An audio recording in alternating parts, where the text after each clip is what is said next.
Black Star Network is here. Hold no punches. I'm real revolutionary right now. Support this man, Black Media. He makes sure that our stories are told. Thank you for being the voice of Black America, Roland. Stay black. I love y'all. All momentum we have now, we have to keep this going. The video looks phenomenal. See, there's a difference between Black Star Network and black-owned media and something like CNN. You can't be black-owned media and be scared. It's time to be smart. Bring your eyeballs home. You dig?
Today is Friday, December 1st, 2023, coming up on Roland Martin Unfiltered, streaming live on the Black Star Network, broadcasting from St. Croix. Folks, we'll be talking with actor, director, producer, he does it all, Tim Reed.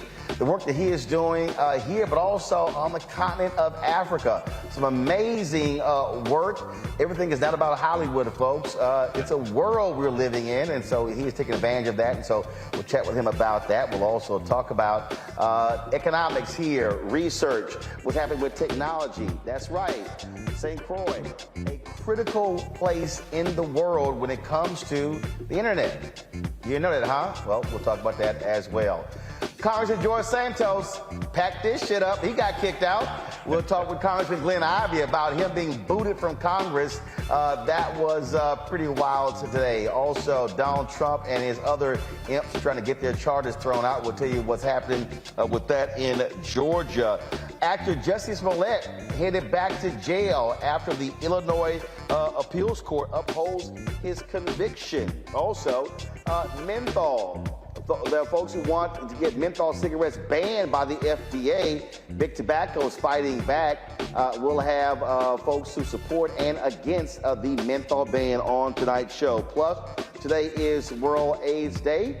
We'll have that conversation as well. Lots to discuss. It is time to bring the funk. I'm Roland Martin Unfiltered on the Black Stud Network, live from St. Croix. Let's go.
Hey folks, Roland Martin here. I am broadcasting live from St. Croix. You may be saying, man, why are you down there in the islands? Well, a couple months ago, actor Tim Reed hit me up and he said, hey, I'm doing some stuff down here. And it'd be great to show you what's going on and talk to the folks down here. And I was like, well, of course, let's do it. And so that's why I am here. And speaking of actor, producer, director, filmmaker, owner, all that stuff, you name it, he's done it all. He'll sweep the floor, he'll shoot the movie, he'll edit, do all of it. I know the feeling. He joins us right now, Tim Reed. Tim, how you doing, man? I'm blessed, man. I'm blessed here in this warm weather and enjoying myself. Yeah, I did. I left the cold, if you will, of Virginia, and I'm like glad to be here. Yes. And of course, you've been in Virginia for quite some time, so it's great to be around black people when it's 85. Oh, yes. And I just come from Africa. It was very warm. And I came home, changed bags. I was there a couple of days, and it was cold. I said, I got to get out of here. So I'm now back here at my second home in St. Croix. So what are you doing here? I'm here with working on trying to make use of this fiber optics world that's being created. And St. Croix happens to be one of the most important areas for fiber optics. They have a main center here, data center here. And so when I discovered that about a year and a half ago, I talked to the guy who you'll meet, the CEO of RT Parks. And I said, you know, I'd like to be involved. I'd like to put a server here because if I get in this fiber optics, I can go around the world and from my own server. And so we started working on that, and that's why I'm here. Our server will be up and running in another month or so, and we'll be able to stretch our signal beyond the Caribbean and go to Africa and Europe with our signal. The thing that people don't understand, and I'm always trying to explain to people to understand the mechanics of our business. Yes. And when I remind people, it's sort of like, look, when you had Motown, there were hundreds of record labels. Mm-hmm. But what the record folks figured out was We ain't gonna let that happen again. So we need to control the distribution. Yes. And the reality is, it's the same thing in Hollywood. It's a bunch of people who are producers and they have, quote, studios or they're independent, but those who control the distribution, that's how you're able to get to the people. Yes, and also how you're able to control and own your intellectual property rights. And so when streaming came in during the COVID and it expanded, I found myself in a decent situation because I had a lot of content from my time owning a studio. A lot of it was evergreen, and we're always shooting. I got a small studio now, but we're always shooting around the world. So I went, I got all this content. This thing called streaming may work for me. Got stuff sitting on hard drives. Yes. So I decided to go in the streaming business, and we've had a couple platforms, but I wanted my own platform. I wanted to control my distribution. I didn't want to put it in the cloud. I wanted it on a server, and I wanted to be able to reach people around the world. And so along comes people now's attention to fiber optics. It's a faster signal. It's all, but there are not a lot of places you can go. Right. I'm here vacationing, and I came here to speak at this organization, and they took me on a tour, and I said, what is that building? They said, that's the building for fiber optics. You look out about 50 feet from the building, there's this huge cable that goes to the rest of the world. And this is one of the more important stations in this hemisphere. So that's why I'm here.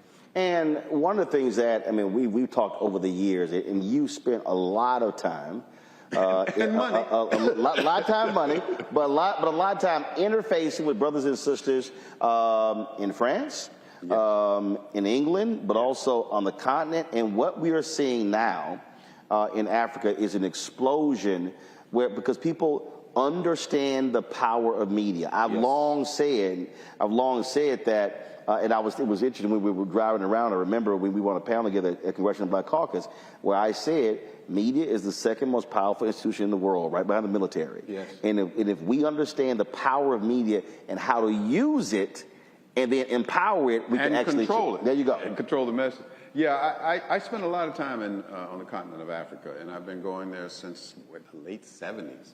You know, and Ethiopia, South Africa, Nigeria. Capo Verde, and now Togo. I've never been to Togo, and I go over, and guess what? They have fiber optics in Togo. One of the few countries in the entire continent of a 1.3 billion people, they have fiber optics. So connecting with these people and connecting with the continent is very important. And now people are taking their stuff out of the cloud, putting in their own servers and containing their content and controlling it. To be a part of that is exciting. Look, I obviously understand the importance of controlling the platform, controlling the content, and it's establishing the narrative. And that's the thing that I think people need to understand. When I went to Ghana in 2019, it was still stunning to me how many people were commenting on my social media pages about, oh my goodness, I didn't realize they had that. I didn't realize they had that. Black people, just like white folks, you know, when we think of the motherland, we still think of them damn commercials, them food commercials, where the kid is starting with the fly all around in their eyes. People literally have that belief, and so when you start showing them, no, that ain't the case, they go, I didn't know that. It's a different world. What's going on in Africa now is exciting.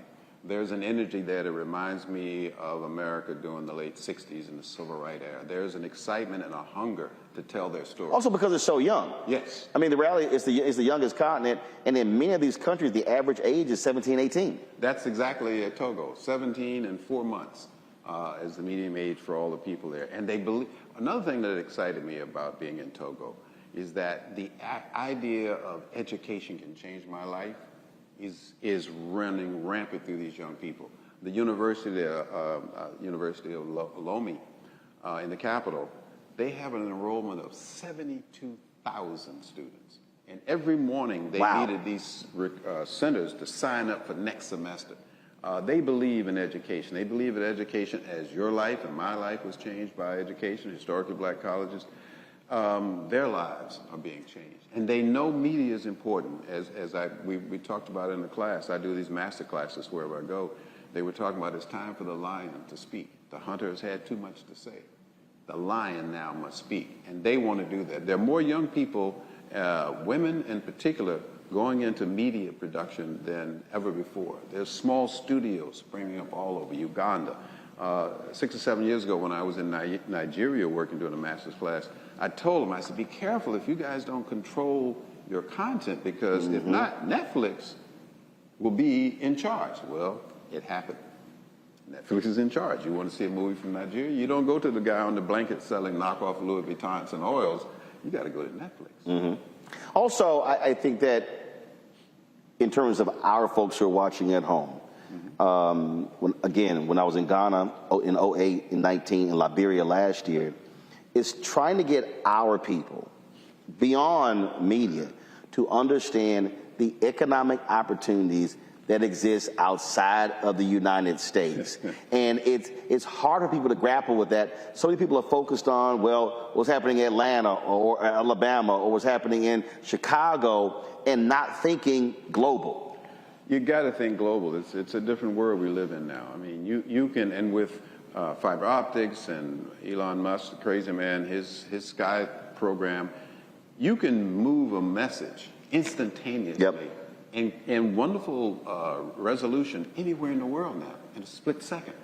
And so what we're going to do, if we're not careful, our message will have to be sent by someone else. I want to be a part of sending my message, and I want to be with people who want to do that. And also we got to think about the size of the audience. People don't realize there's 1.3 billion people on the continent of Africa that are predominantly all black. We do everything for 42 million black folks in America. Well, there's 8 to 10 million in the Caribbean. That's well, look. I mean, if you look at in terms of Afrobeats, how that's dominated the music scene, hip hop culture, and what was exported played a role there as well. And so, if our folks can understand that if our music can travel, if our movies can travel, then guess what? Other things can travel too.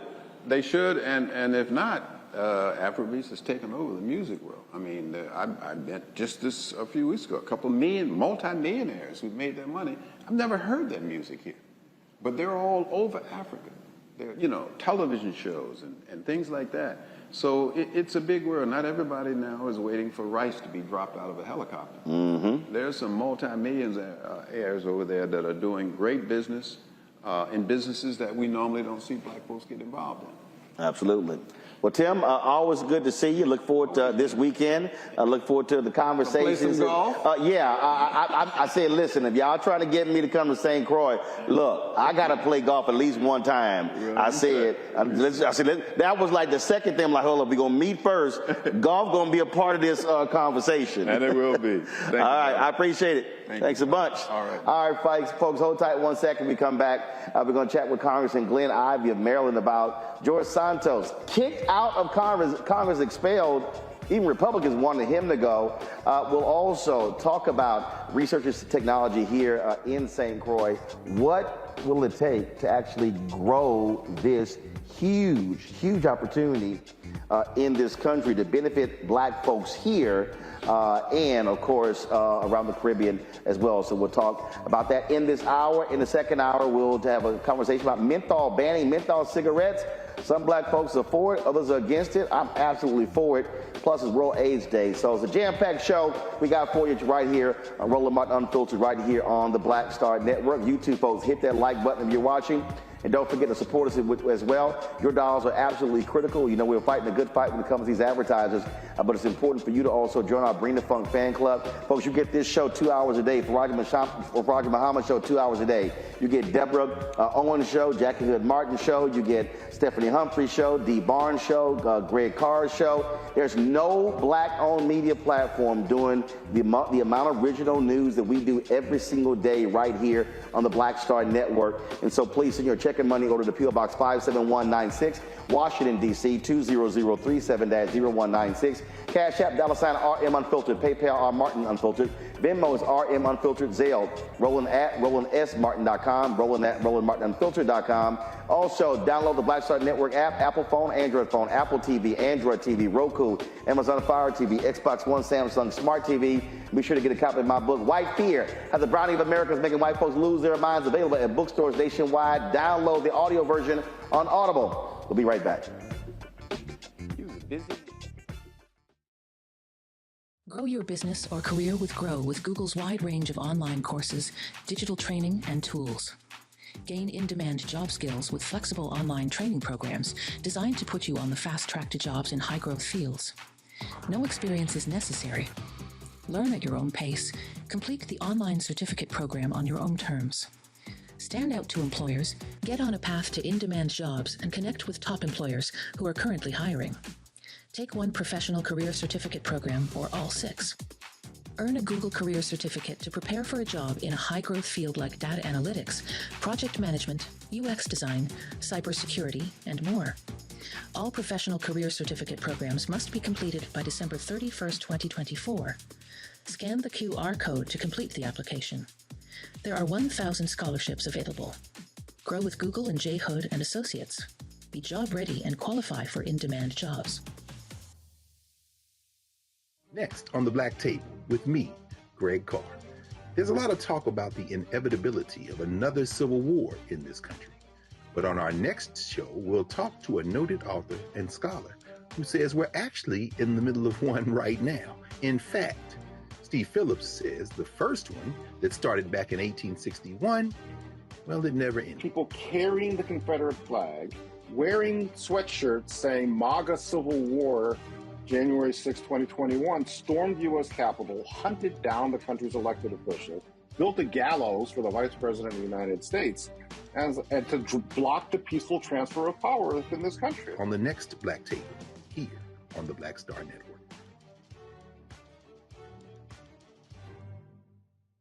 Hi, I'm Dee Barnes, and next on The Frequency, have you ever heard of Pinkster? If not, you aren't alone. It's an African-American holiday that predates Juneteenth by 100 years.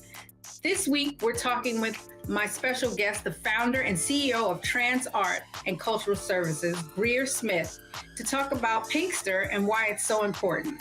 Those exhibitions really got the most play because we don't know about this. Other people have been telling our stories for so long. When we have the opportunity to find people that tell our stories, it's an easy sell. A fascinating conversation about Black culture on The Frequency with me, Dee Barnes, right here on the Black Star Network.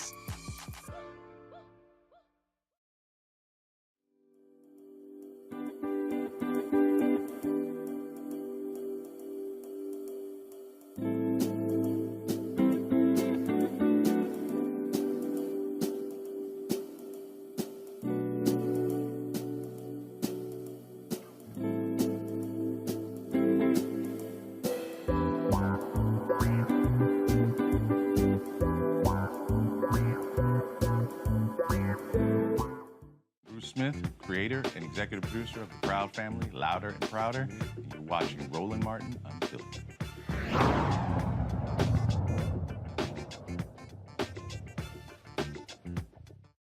On this vote, the yeas are 311, the nays are 114, with 2 recorded as present. 2/3 voting in the affirmative, the resolution is adopted, and a motion to reconsider is laid upon the table. The clerk will notify the governor of the state of New York of the action of the House.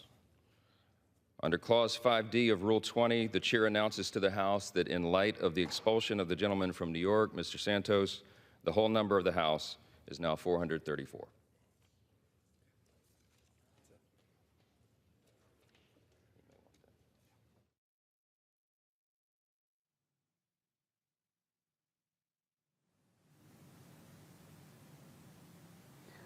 Well, folks, you see New York Congressman George Santos, gotta go. He was expelled from Congress. Dude has been lying, making stuff up. He has been indicted, you name it, he has done it. Even Republicans were sick and tired of him. And so now he has been expelled. There's going to be a special election, more than likely. A Democrat is going to win that. That's going to be a pickup for Democrats there in New York State. Joining us right now is Congressman Glenn Ivey of Maryland. He's a member of the House Committee on Ethics. It was their report that led to today's developments. Congressman Ivey, glad to have you. You're also a former federal prosecutor. This guy's been indicted on federal charges as well. There were some people who said, you know what, this is just not right. The voters should decide. He should be found guilty. But what was it about your ethics committee that swayed folks to say enough is enough, Santos has got to go? Yeah, I mean, I think the ethics committee did a lot of work to put together a strong report. We did over 40 subpoenas, interviewed like over 40 witnesses. We had 172,000 pages of documents we went through. It was a very thorough investigation. And at the end of all of that, we reached a unanimous bipartisan report that had findings that laid out the sorts of things you're talking about: fraud, money laundering, ethics violations of other types, using campaign finance money for his own personal benefits. I think by now everybody's heard about the Botox and the trips and what is it, Only Adults or Only You, I think is the site. So I think people know what was going on there. And I think for most of us, after we were able to lay it out in the report and send it to our colleagues, I think they joined us in deciding it was time for him to go. Even one of the Republicans said that he and his mother actually had their credit card. Money was taken off of their credit card by the Santos campaign. And he was like, I'm sorry, y'all may not want this guy to go, but he got to go. I think it was Congressman Max Miller. Yeah, it's nothing like personal experience to help people get religion. And I think that was one of those things. And apparently he sent an email around to his Republican colleagues to let them know. And I think he did that after, because, the speaker came out and said he was going to vote against expulsion. And the number 2 in the House, Scalise, did as well. So I think I was actually thinking that might turn the tide. But when their colleague came out and said, yeah, I got ripped off as well with one of these credit card scams, I think that was a nail in the coffin there, in addition to the report and in addition to the indictment, in addition to all these other things that sort of grew out around his trail of misconduct. It is, again, it's all quite interesting when you look at this. I mean, look, he lied about everything. And a lot of Republicans were standing with him. Speaker Kevin McCarthy was standing with him. But this ethics report, look, when this dropped, that's really where the tide turned. What do you say, though, to the people who say it's unfair, if you will, to expel someone? It really needs to rise to a level where someone is convicted first. Well, the Constitution's very clear. To expel, you need a 2/3 votes of the members of the House. There's no requirement for anybody to be even charged with a crime, much less convicted of one. And here, in addition to all the evidence about the criminal misconduct and the ethical misconduct, we gave him a chance to come in and give an explanation for, the $500,000 that disappeared and, all of the money that was taken and misused and ended up in his personal accounts. He declined to do so, even though he did dozens of interviews, even though he did a floor statement, even though he did a press conference on the morning of the vote this morning about, what he was going to say with respect to, his criticism of his colleagues. But he never addressed any of the misconduct. He never gave a plausible explanation for what we found in the report. And I think for a lot of people, that was the death knell. You had all this evidence, overwhelming evidence of misconduct on the one hand, and he had a microphone in his hand and used it, but never to explain what he had done or why what he had done was legal or appropriate. I've got a panel here joining me with me. I'm sure they have some questions for you with regards to this. It's obviously huge news. It is not often that a member of Congress is actually expelled. Michael Imhotep is host of the African History Network show, Detroit Kelevithea, communication strategist out of Washington, D.C. Michael, you go first. Representative Glenn Ivey, thank you so much for your work in shedding light on these falsehoods. What we have seen with former representative now, George Santos, is pretty unprecedented. Okay, we know that politicians may have a knack for exaggerating the truth, but this goes well beyond that. What do going into the 2024 presidential election and seeing the consequences of having the wrong people in public office? We look at the kangaroo caucus with the Republicans can't govern properly in the House of Representatives. How do you think the expulsion of George Santos and exposing these lies, how do you think that will help frame the 2024 presidential election, as well as House and Senate elections, and show people what happens when the wrong people get into office?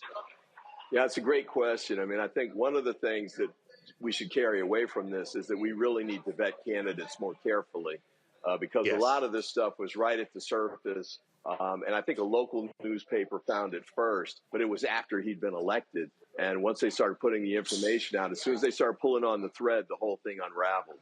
So if that had happened before, then voters would have seen that, basically his whole campaign, his information about his background and his prior experience and all of it was false. He got elected on false pretenses. So vetting up front would be important. The other piece here, too, though, is you may recall, Trump kept talking about, Washington is the swamp. He's going to clean up the swamp and Democrats basically. Well, the ultimate swamp monster, was George Santos. And, the key point, I think, for the House next year is the Republicans that voted to expel him right now. Next year, if they're in the majority, they're going to vote to, put the same speaker back in place who voted to keep him there, and the number two, Scalise as well.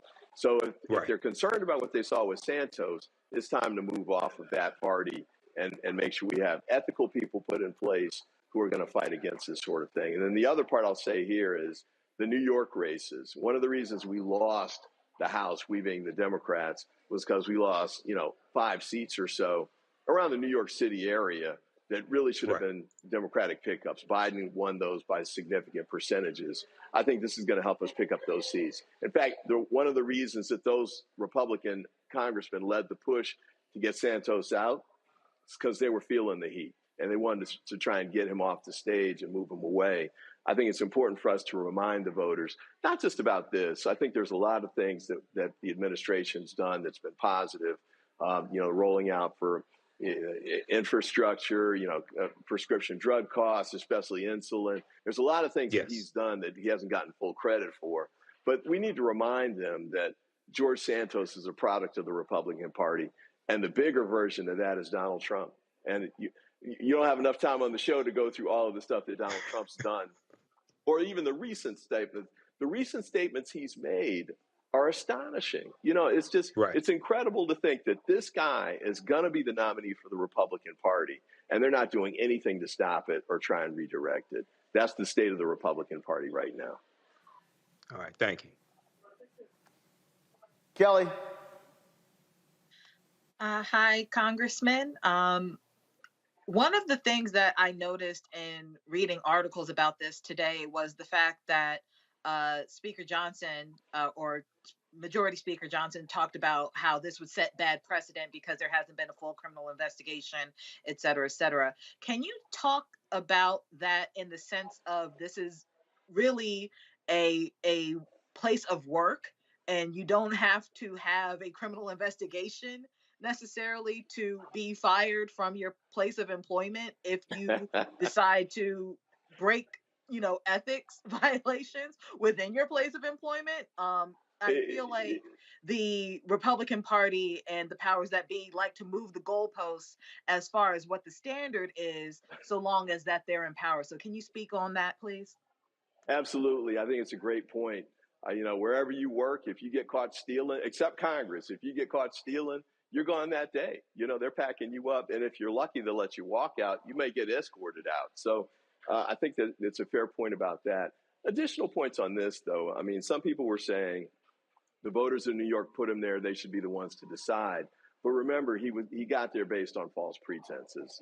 Everything was fraudulent about his campaign, including the finances that he used to pay for some of his campaign events and campaign activities. So, you know, you got to take it with a grain of salt. And by the way, if the voters of New York decide they want him back, they can always put him back in. Remember the Tennessee three? They got expelled from the Tennessee state legislature, but the voters there saw that it was illegitimate and they put him back in the next election. George Santos isn't coming back. In fact, he knows he's not coming back, and that's why he announced, you know, like it was some big concession that he wasn't going to run for re-election. The voters of New York couldn't wait to get rid of him. And then the other point that I want to make on that front, too, is this was a bipartisan report. It got a unanimous vote, a 2/3 vote, unanimous vote out of the committee, 2/3 vote to expel him from the House. That's a very high bar to reach, and it doesn't happen very often. That's why he's only the 6th in American history. One quick point, though, I know that there were concerns, and I share some of these with the motions to censure. The Republicans have gotten fast and loose with some of those. For example, Adam Schiff, they censured Adam Schiff, but he didn't get anything remotely approaching due process. The censure vote, they penalized him before he even got referred to the Ethics Committee for us to do an investigation. And it was a totally illegitimate piece, too. You know, I defy people to look at all of the scope of what George Santos did here, the breadth of it, the scope of it, the venality of it, and to say they're okay with that, that there's some kind of misunderstanding or that's free speech or legitimate conduct. Nobody says that. Matter of fact, George Santos didn't even say that. So I understand people have concerns about due process, but yeah, due process, 6 ways to Sunday on this. And I think the outcome is the right one. You had to be held accountable. All right. Congressman Glenn Ivey, I appreciate it. Thanks a lot. Thank you. Have a good one. All right. Folks, y'all know they don't play this here. Let me play this here. I just saw this video here. This is a video of them literally changing the locks on George Santos's office in Congress. And we already know he's nuts as well. Do y'all realize he sent out a statement? Check this out, y'all. He sent out a statement that this is what it said. George Santos, I was not expelled today. I thank my colleagues for standing by me. I look forward to being back at my desk on Monday morning. Have a fun weekend, everybody. Okay. Sure, dude. That ain't going to happen. But look, the guy has lied about a whole lot. And I think what you're seeing is even Republicans saying, look, you got to go. And it's greatly reduced their majority. And remember, you got an Ohio congressman who just accepted the job as a president of Youngstown State University. That drops it even further. And so they are going to be hanging on by a thread to a very slim majority there in the House. So they cannot lose any more defections. And so we'll see what happens next. All right, folks, got to go to a break. We come back. We're going to talk about research and investment here in St. Croix. What could it mean not only for the people on this island, in this country, but also for the African diaspora? We talk a lot of times about technology in our Tech Talk segment and others, and we really need to be focusing on how do we create and build wealth in the technology space. And so we'll discuss that next, right here on Roland Martin Unfiltered, live from St. Croix on the Black Star Network. Hatred on the streets, a horrific scene, a white nationalist rally that descended into deadly violence. White people are losing their damn minds. As an angry pro-Trump mob storms the U.S. Capitol, we've seen We're about to see the rise of what I call white minority resistance. We have seen white folks in this country who simply cannot tolerate black folks voting. I think what we're seeing is the inevitable result of violent denial. This is part of American history. Every time that people of color have made progress, whether real or symbolic, there has been what Carol Anderson at Emory University calls white rage as a backlash. This is the rise of the Proud Boys and the Boogaloo Boys. America, there's going to be more of this. Here's all the Proud Boys, guys. This country is getting increasingly racist in its behaviors and its attitudes because of the fear of white people. The fear that they're taking our jobs, they're taking our resources, they're taking our women. This is white fear.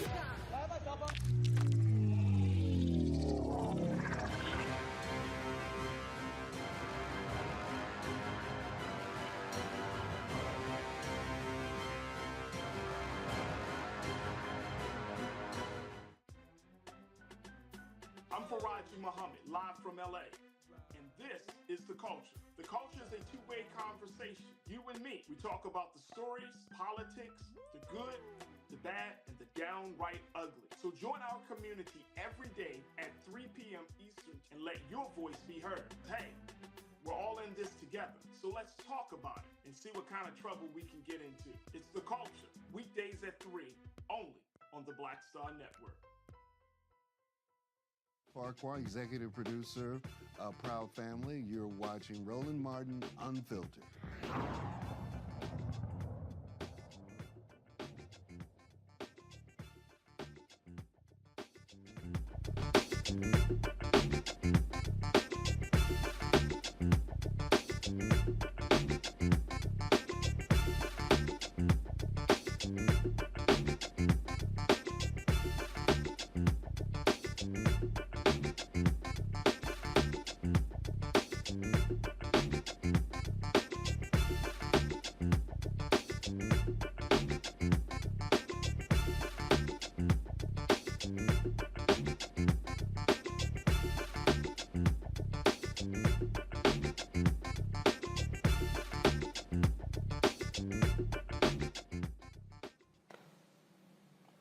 All right, folks, welcome back to Roland Martin Unfiltered right here on the Black Star Network. You know what? We should have had us play our Tech Talk stinger.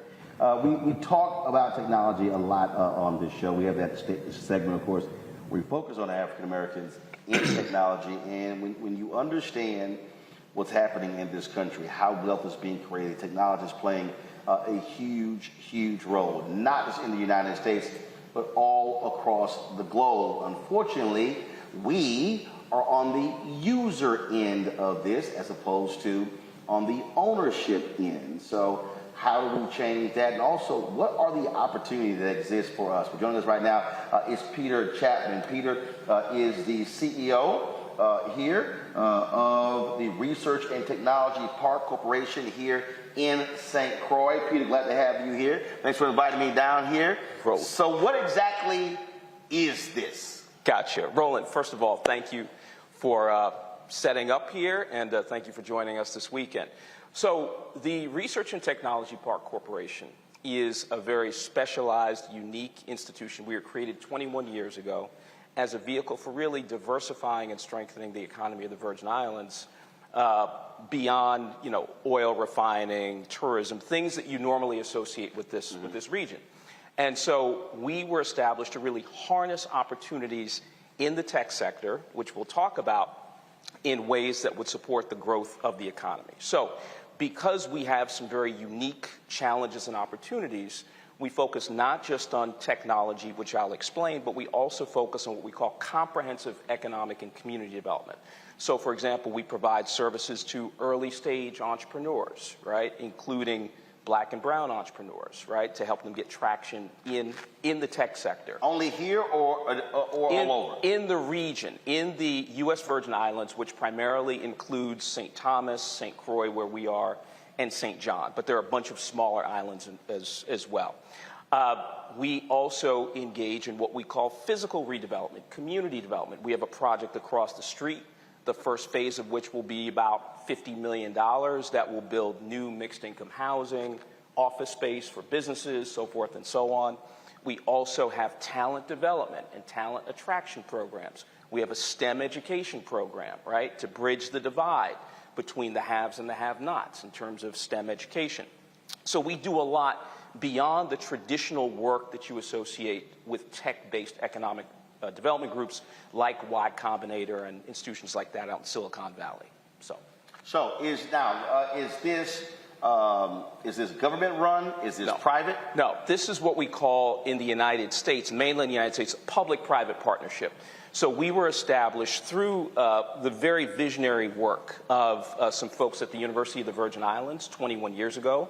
In 2002, there was a substantial investment by the government of the Virgin Islands through the legislature, but we operate independently of the government. So we can do everything that private institutions do, such as taking an equity position in businesses, right? Harnessing private sector capital to do real estate development, so forth and so on. So it's a very unique organization in terms of its structure and its purpose. We also have a 501c3 arm. We provide benefits, tax benefits to companies that are companies that are looking to operate in this territory, bringing certain technologies here. 90% corporate income tax exemption, 90% personal income tax exemption. We are a lending institution. We do a lot of different things that private for-profit entities do, but we are a mission-based organization. We have to make money, but we also have to make an impact on the local and regional economy. How has that gone in terms of what has been the successes and how have you been able to have a positive impact economically on the folks here? Good question. So when I got here 5.5 years ago and built a high-performing team, we only had about 28 companies in our portfolio. We're now up to well beyond 100 companies. I think the number is 105, 106. So we are impacting the economy through the work of those companies that generate jobs, that invest in the community, so forth and so on.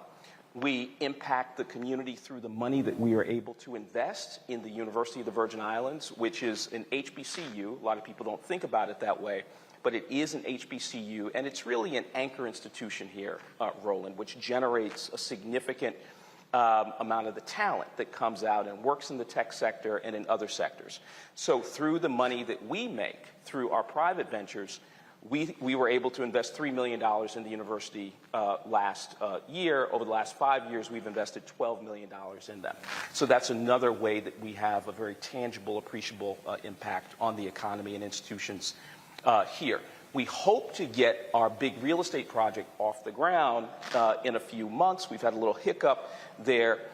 We have a tremendous need for housing across the economic spectrum.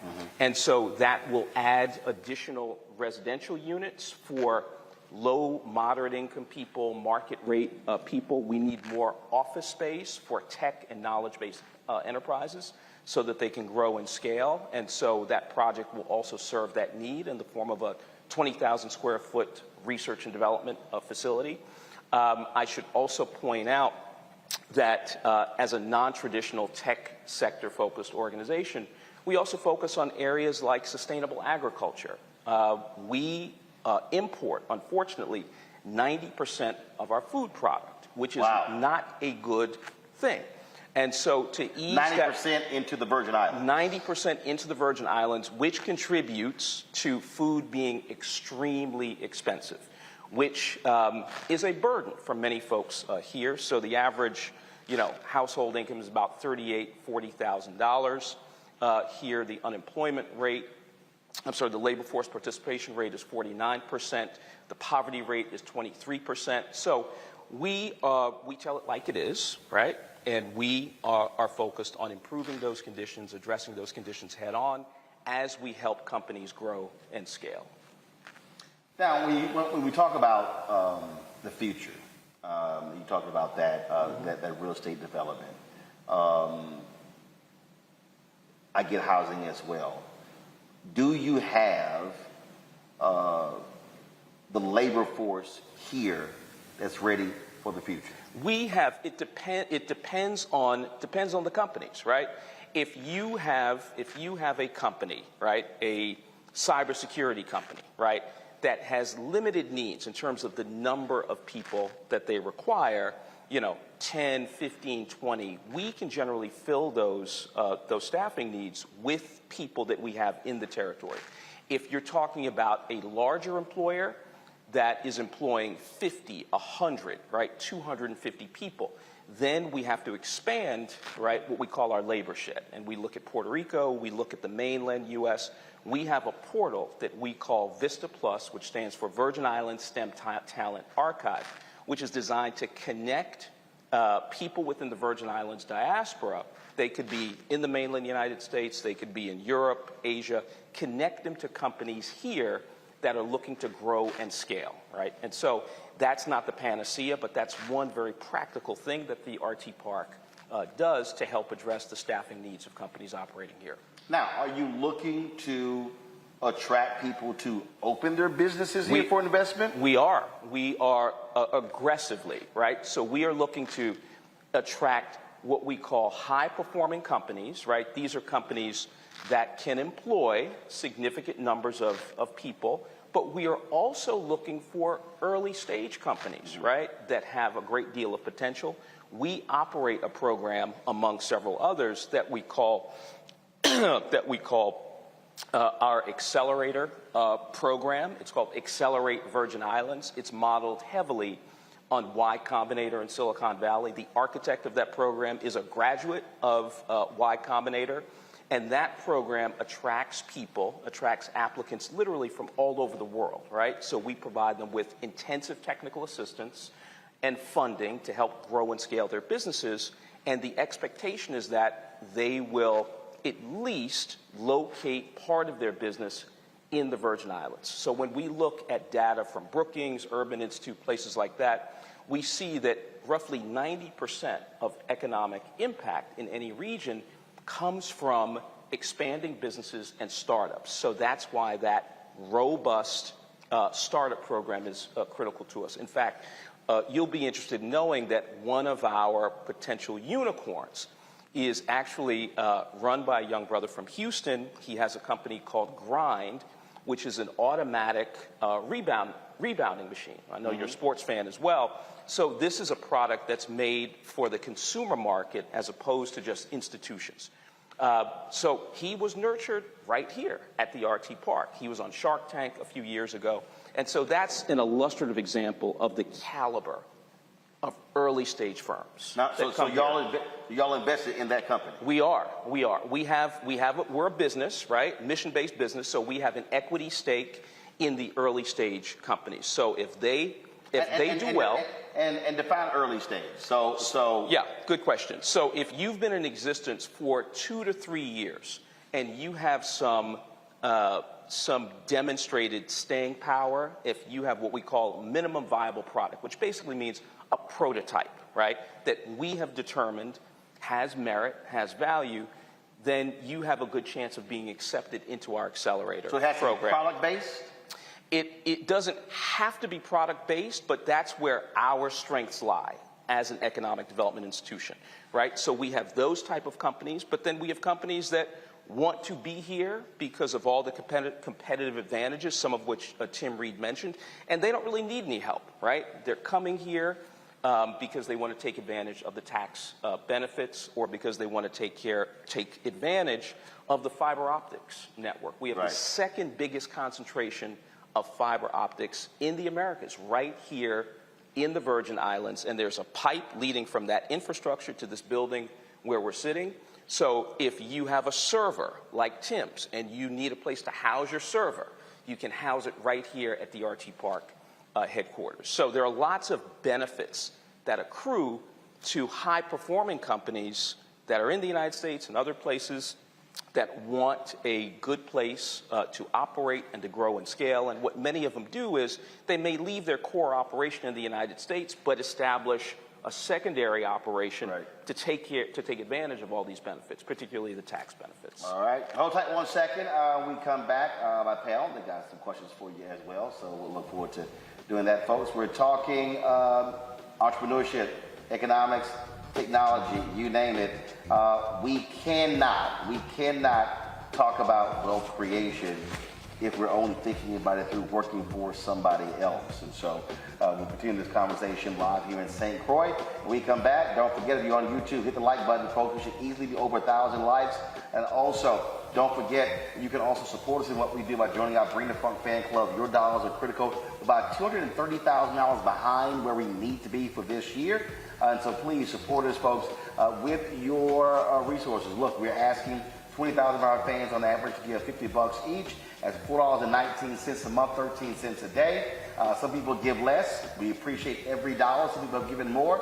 So you can see your checking money order to P.O. Box 57196, Washington, D.C., 20037-0196. Cash App, $ RM Unfiltered, PayPal or Martin Unfiltered. Venmo is RM Unfiltered, Zelle, Roland at RolandSMartin.com, Roland at RolandMartinUnfiltered.com. We'll be right back. On the next Get Wealthy with me, Deborah Owens, have you ever had $1 million idea and wondered how to bring it to life? Well, it's all about turning problems into opportunities. On our next Get Wealthy, you'll learn of a woman who identified the overload bag syndrome, and now she's taking that money to the bank through global sales in major department stores. And I was just struggling with 2 or 3 bags on the train. And I looked around on the train and I said, you know what? There are a lot of women that are carrying two or 3 bags. That's right here on Get Wealthy, only on Black Star Network. When you talk about blackness and what happens in black culture, we're about covering these things that matter to us, speaking to our issues and concerns. This is a genuine people-powered movement. There's a lot of stuff that we're not getting. You get it, and you spread the word. We wish to plead our own cause. Too long have others spoken for us. We cannot tell our own story if we can't pay for it. This is about covering us. Invest in black-owned media. Your dollars matter. We don't have to keep asking them to cover our stuff. So please support us in what we do, folks. We want to hit 2,000 people, $50 this month, raise $100,000. We're behind 100,000, so we want to hit that. Y'all money makes this possible. Checks and money orders go to P.O. Box 57196, Washington, D.C. 20037-0196. The Cash App is $RM Unfiltered. PayPal is R Martin Unfiltered. Venmo is RM Unfiltered. Zelle is Roland@RolandSMartin.com. Hi, I'm Dr. Jackie Hood Martin, and I have a question for you. Ever feel as if your life is teetering and the weight and pressure of the world is consistently on your shoulders? Well, let me tell you, living a balanced life isn't easy. Join me each Tuesday on Black Star Network for A Balanced Life with Dr. Jackie. We'll laugh together, cry together, pull ourselves together, and cheer each other on. So join me for new shows each Tuesday on Black Star Network, A Balanced Life with Dr. Jackie.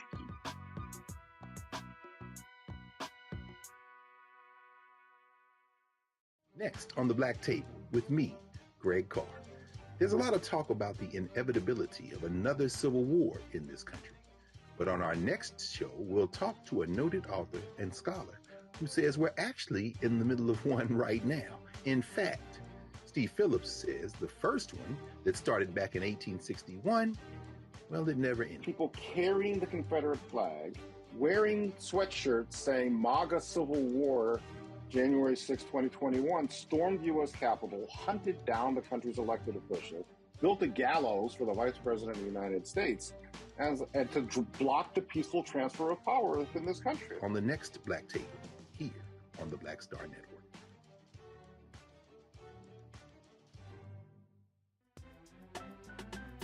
I'm Faraji Muhammad, live from LA. And this is The Culture. The Culture is a two-way conversation. You and me. We talk about the stories, politics, the good, the bad, and the downright ugly. So join our community every day at 3 p.m. Eastern and let your voice be heard. Hey, we're all in this together. So let's talk about it and see what kind of trouble we can get into. It's The Culture, weekdays at 3, only on the Black Star Network.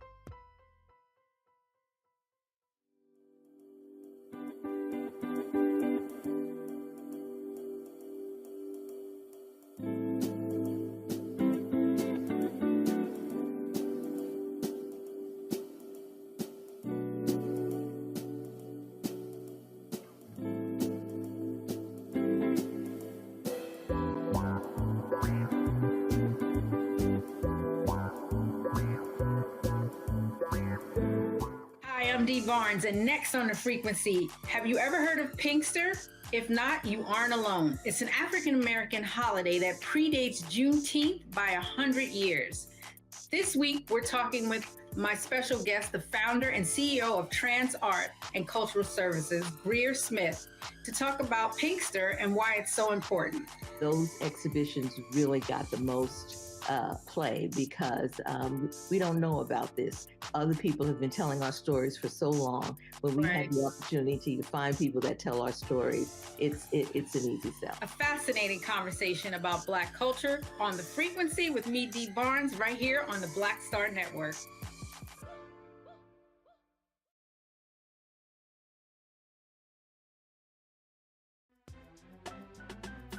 I'm Faraji Muhammad, live from LA. And this is The Culture. The Culture is a two-way conversation. You and me. We talk about the stories, politics, the good, the bad, and the downright ugly. So join our community every day at 3 p.m. Eastern and let your voice be heard. Hey, we're all in this together. So let's talk about it and see what kind of trouble we can get into. It's The Culture. Weekdays at 3, only on the Black Star Network. Me, Sherry Shepard, and you know what you're watching, Roland Martin Unfiltered.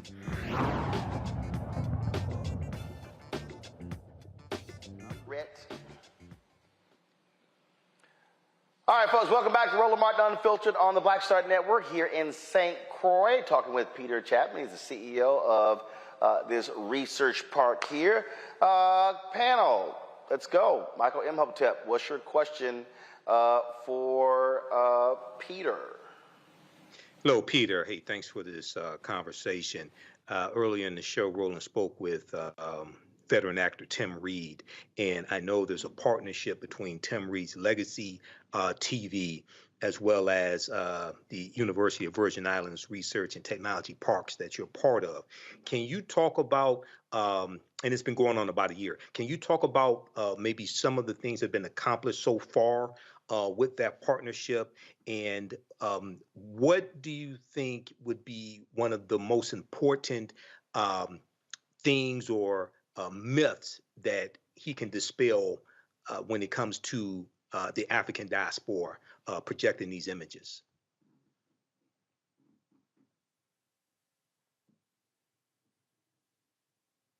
Michael, ask the question again. Okay. Earlier in the show, Roland spoke with veteran actor Tim Reed about his Legacy TV, and I know there's a partnership between Legacy TV as well as University of Virgin Islands Research and Technology Parks that you're part of. Can you talk about what has maybe happened, some significant things that have happened in the past year in that partnership, and what would be one of the most important things dealing with projecting the African diaspora that you would want to come from this partnership when it comes to media? So if I understand the question correctly, I'm being asked to talk about what I view as the critical elements of the partnership with Legacy Media. So let me take a step back and say Legacy Media is critically important to us because it specializes in quality content drawn from throughout the African diaspora. So that makes it very unique in terms of its cultural benefit. It also makes it unique in terms of its potential to generate revenue and be a viable company here in the Virgin Islands that grows and scales. So Tim Reed has made tremendous progress along with other members of our team in establishing a partnership with Legacy Media, with Liberty Media, which is another portfolio company of ours, which gives him access, gives him a platform from which to reach markets throughout myriad parts of the Caribbean and Latin America. So that's very, very important to the viability of the business. I think that is a critical achievement of our partnership with Tim thus far. We are in the process of helping Tim establish his server here in the building. That's a technical issue, but that will position him to continue to do good things in this market. So hope that makes sense to you. All right, thank you. All right, Kelly, your question. Sure. So I heard a lot in the conversation regarding major companies and incentives for them to come to the island to promote, economic growth, wealth, et cetera. Do you have any similar incentives for smaller businesses, minority-owned businesses, both indigenous to the island and indigenous to stateside? We do. So those incentives that I talked about, those are not peculiar to quote unquote larger or hyper mature businesses, right? So if you are a smaller business, right, that let's say is generating $400,000, $500,000 a year in revenue, right? So it's all about the numbers, right? You could be a viable candidate for our tax benefit program, our tax incentive program, which would give you all of the benefits of the, of the larger, higher revenue generating companies. Thank you. Does that answer your question, Kelly? It does. Thank you. Michael, Kelly, you have another question before we go? Yeah, very quickly. When we look at the U.S. Virgin Islands, we see this is still, I would say, still part of the African diaspora, even though sometimes people may not look at it that way.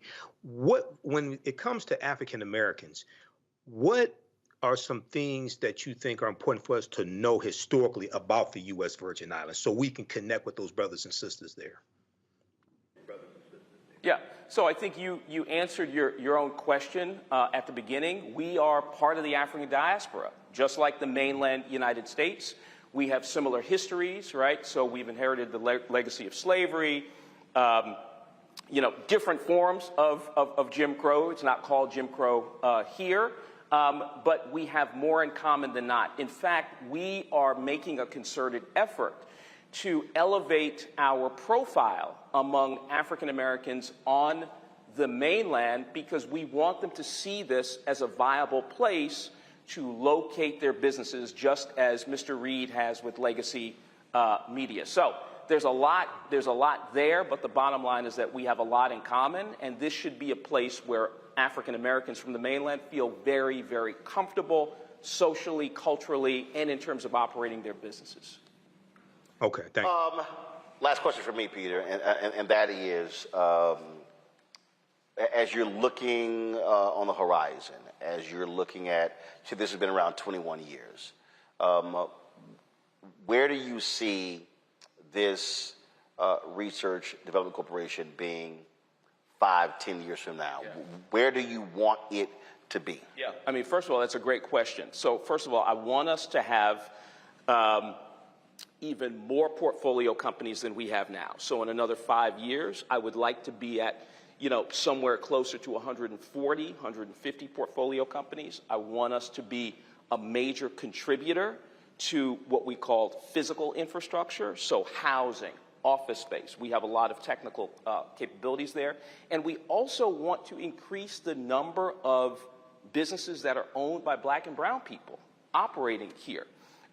We've taken some steps in the right direction in that regard, but we still have a lot more work to do because I want us to be seen as really a hub for tech-based economic development in the Americas. And by the way, we were designated in 2020 as one of the highest performing economic development organizations in the Americas, and that's by the International Economic Development Council, and that's a very prestigious designation. So I want us to continue making strides toward making us a tech hub in the region. And the region for us is 44 million people throughout the Caribbean, not just the 100,000 people or so in the Virgin Islands. All right, then. Peter Chapman, we appreciate it, man. Thanks so much. Thank you so much. Appreciate it. Thank you. All right, thanks a lot. Thank you. All right, folks, we come back. We'll talk about the fight to get the FDA to ban menthol cigarettes. There are others who do not want that to happen. Also, World AIDS Day. Plus, the inmate that stabbed Derek Chauvin 22 times will tell you what they're charging him with. And actress Julianne Margulies, she is apologizing for some wild comments she made about Black folks with regards to Israel and Gaza. Plus, Jussie Smollett headed back to prison. We'll tell you why. All of that in the next hour. Roland Martin Unfiltered right here on the Black Star Network. Grow your business or career with Grow with Google's wide range of online courses, digital training, and tools. Gain in-demand job skills with flexible online training programs designed to put you on the fast track to jobs in high-growth fields. No experience is necessary. Learn at your own pace. Complete the online certificate program on your own terms. Stand out to employers, get on a path to in-demand jobs, and connect with top employers who are currently hiring. Take one professional career certificate program or all 6. Earn a Google Career Certificate to prepare for a job in a high-growth field like data analytics, project management, UX design, cybersecurity, and more. All professional career certificate programs must be completed by December 31st, 2024. Scan the QR code to complete the application. There are 1,000 scholarships available. Grow with Google and J. Hood and Associates. Be job ready and qualify for in-demand jobs. Hatred on the streets, a horrific scene, a white nationalist rally that descended into deadly violence. White people are losing their damn minds. An angry pro-Trump mob storms the U.S. Capitol. We've seen We're about to see the rise of what I call white minority resistance. We have seen white folks in this country who simply cannot tolerate black folks voting. I think what we're seeing is the inevitable result of violent denial. This is part of American history. Every time that people of color have made progress, whether real or symbolic, there has been what Carol Anderson at Emory University calls white rage as a backlash. This is the rise of the Proud Boys and the Boogaloo Boys. America, there's going to be more of this. Here's all the Proud Boys, guys. This country is getting increasingly racist in its behaviors and its attitudes because of the fear of white people. The fear that they're taking our jobs, they're taking our resources, they're taking our women. This is white fear.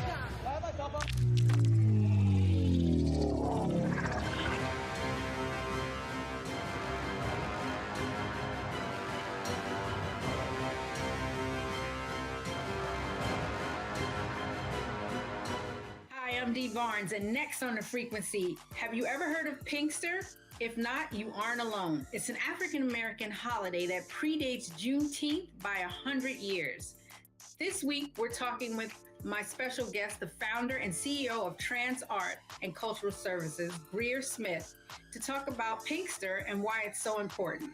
Those exhibitions really got the most play because we don't know about this. Other people have been telling our stories for so long. When we have the opportunity to find people that tell our stories, it's an easy sell. A fascinating conversation about Black culture on the frequency with me, Dee Barnes, right here on the Black Star Network. Hey, it's John Murray, the executive producer of the new Sherry Shepherd Talk Show. You're watching Roland Martin Unfiltered.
Roland Martin Unfiltered right here on the Black Star Network.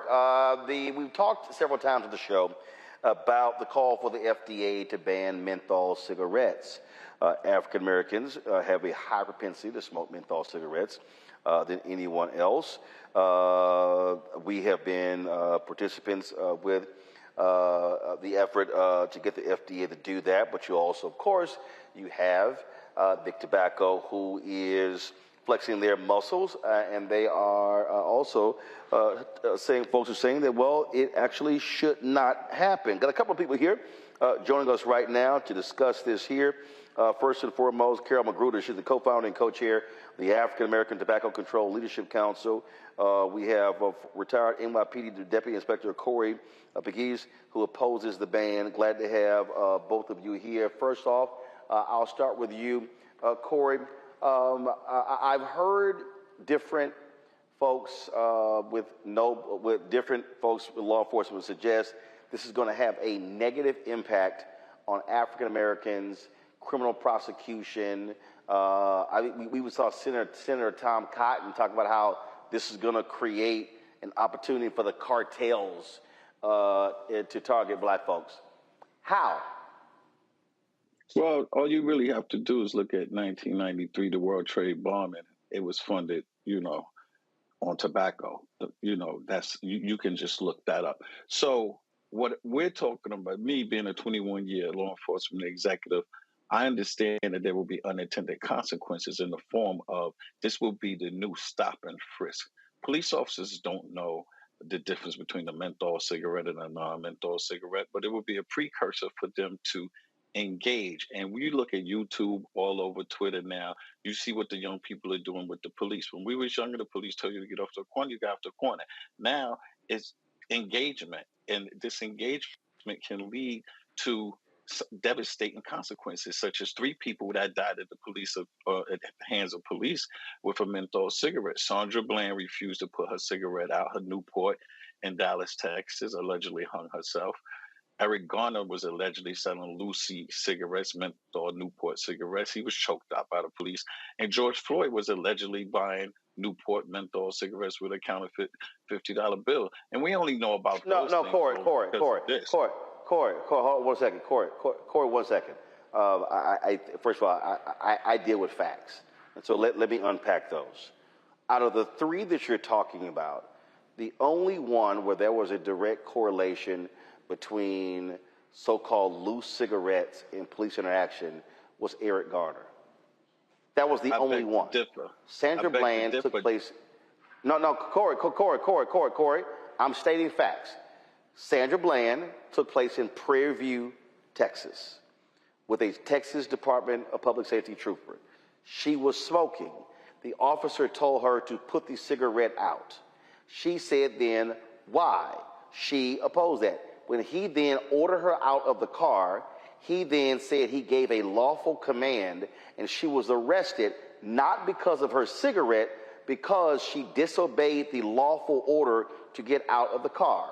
The dash cam video after she was arrested showed the officer on the radio with his supervisor trying to determine what she should be charged with. As it relates to George Floyd, again, the initial reporting was not about him trying to buy cigarettes. What they said was that he was allegedly using a counterfeit money to purchase. So it wasn't like the cops were called because of the cigarettes. It was because allegedly he was trying to use counterfeit money. Those are the facts. I like how you unpack that, but you still missing the point that there was a menthol piece to all 3 of those. Well, kind of a big deal in NYPD.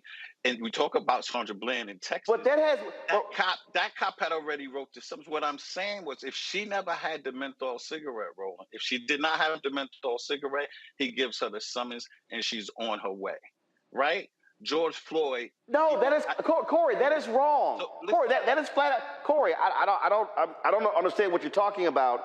I really don't, because again, I showed that video on this. Follow me here, Corey. I showed that video numerous times. I know that video by heart. I've been to Prairie View, Texas. I stopped at the point where she was actually stopped at. I've talked to her mother. Sandra Bland, I actually met her. And so what you're talking about, again, a ban on menthol cigarettes has no impact in this here. Carol, please step in here, because I want to bring you in here as well. Because again, we're talking about this, and I'm still trying to, again, figure out the correlation there. Carol Magruder, go ahead. Well, I welcome this conversation because we rarely get to be in the same space with the detractors who are trying to prevent us from taking off of the U.S. market the #1 killer and targeter of Black men and Black people, which is the tobacco industry. And so the tobacco industry, they're pulling out all the stops because they feel that our community, that we are their property, And they have had their hooks in our community for so long and killed so many people, and that they do not want to let us go. So I want to correct a few things. The first thing is that the FDA is going to take these products off of the market. So there won't be anything to smuggle because they're going to be gone. And that's what they're fighting for. This is not about the individual. It will not be illegal to have a menthol cigarette. It will not be illegal to smoke a menthol cigarette. It will be illegal for Reynolds American Tobacco, Newport cigarettes, British American Tobacco. It will be illegal for them to distribute these products. That's what the fight is about. And that when President Barack Obama signed the Tobacco Control Act back in 2009, these products the FDA was mandated to do something, and they did not. And our organization, along with Action on Smoking and Health, the American Medical Association, the National Medical Association, our nation's doctors and Black doctors, sued the federal government to make them take this deadly product off the market. And it was only left on because we were a negotiation, and it stayed on. They've been taken off in Canada. They've been taken off in the European Union, which is made up of multiple countries. There was no conversation about what Black people wanted. Black people live all over the world.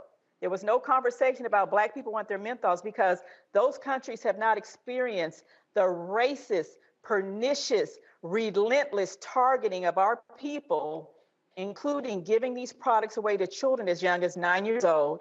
And they are, in fact, federally adjudicated racketeers. And I find it so interesting that police officers, retired or otherwise, decide to associate themselves with federally adjudicated racketeers. They are the criminals that you should be running from. And that while we're fighting for something, let's fight for reparations for our people, for health equity reparations. And I'd like to ask our officer here, what does he think about the tobacco industry targeting of our people for all these decades of giving these products to children like Dave Chappelle? I'd like to ask you, sir, what do you think of that? Well, what I think about that is I think of Marilyn Monroe. I think of Bill Cosby. I think of John Wayne. All of those white actors and actresses that was posing and selling tobacco also. So some kind of way, Black people had came up with this, that the tobacco industry. So let me give a disclaimer. I don't work for the tobacco industry. All right. So these are my personal thoughts. They have stopped targeting. We know it was the Cool Jazz Fest and all that. Like today, you'll never see LeBron James, Steph Curry. They'll never be able to endorse that. The only way they can do, advertisement is at point of sale.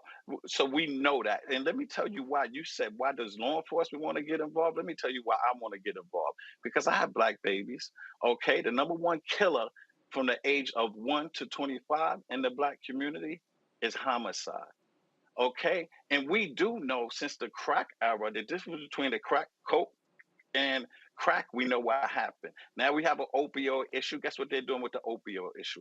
Counseling, treatment, and education. And I love it because those most of the white kids that's, strung out on opioids. So Corey. And so that's the Corey, I got to stop you here. Corey, I'm still, Corey, I'm still trying to understand.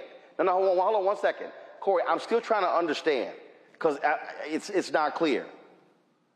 Why are you against a ban on menthol cigarettes? I mean, if again, this will be stopping the production and the distribution. That means they're gone. So are you saying that you're in support of menthol cigarettes? Well, what I'm in support of is for them to do it equally. Menthol is not even the addiction. Nicotine is the addiction in cigarettes, and nicotine is in all cigarettes. Menthol, and I live in New York. I live in New York State. In New York menthol State, numbs your throat. Actually, Corey, dilates your lungs. 60% of cigarettes sold Corey, already is on the illegal market. It's on the underground. So as police officers, Corey, 1 second. We do know that you just Corey, you hold on, Corey. You just made a statement about menthol and being addictive. Carol, go ahead. I want to say this. I'm in New York right now. I just left the Social Justice Coalition Summit that's put on by Rock Nation, the second one. And so I'm here with my sister colleague, Manu Jones from Detroit, who's getting this handled in Detroit. And our hearts are full because we've had a full day of seeing what Sandra Bland, what Eric Gardner, what Oscar Grant, what they had in common is that they are Black people who live in America. And so leaving the deadliest product on the market that kills 45,000 Black people, that's not going to help our community. And I want to ask the police officers who just have the time to protect menthol cigarettes and the tobacco industry, where was their presence today? We're at a conference that's talking about solutions, that's talking about all of the people who are wrongfully convicted in this country. That's what needs to happen. And that's where our officers who know where their bodies are buried, because they'll tell you that, well, I know because I'm an officer. I challenge you, sir, go back and clean up your departments. Go up and really participate in true police reform in this country. Let's get to the surface of the root of this, because Amadou Diallo was standing on his stoop and he was shot 44 times. Oscar Grant got off a BART train in Oakland, California, and he was shot in the back. So these issues are real. I mean, one second. I get that part in terms of police accountability. But Corey, I'm still trying to understand. This is what I'm confused by. If the FDA bans menthol cigarettes, which we're targeting Black people, the numbers show the percentage of Black people smoking menthols and the percentage of Black people who have been impacted and dying as a result are extremely high. What I'm trying to, so what are you saying, Corey, ban all cigarettes? Or are you saying you don't like them? Okay, but here's my whole point. If you start with menthol, you can move to the next. So are you saying that by banning menthol, somehow that's negative on Black people? I'm literally confused with your argument. Exactly what is it? So the argument is this, Roland. Why ban something for one segment of the community? When you talk about 45,000 people die a year of Black people from menthol, no one gives the numbers of the white people dying from non-menthol cigarettes. So if you're going to do it, when we look at smoking cessation over the last 30 years, it has gone down 63%. Hey, Corey, I give a damn about Black people. Hey, Corey, you know who I care about? Black people. Do you know what I care about Black people? I care about Black wealth. Law enforcement, I give a damn about my people too. Law enforcement executive, I care about all people. So and obviously I care about all. So but I'm gonna start with mine. I'm gonna start with mine. Is I don't want no unintended consequences. I know policing well. And what are the unintended consequences?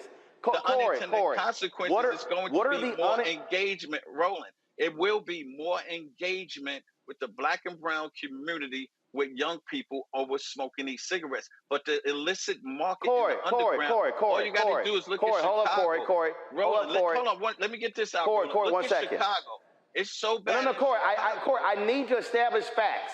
Corey, I need to establish facts. Are you saying, and I'm trying to understand, is it your belief that a ban on menthol cigarettes means that they are illegal?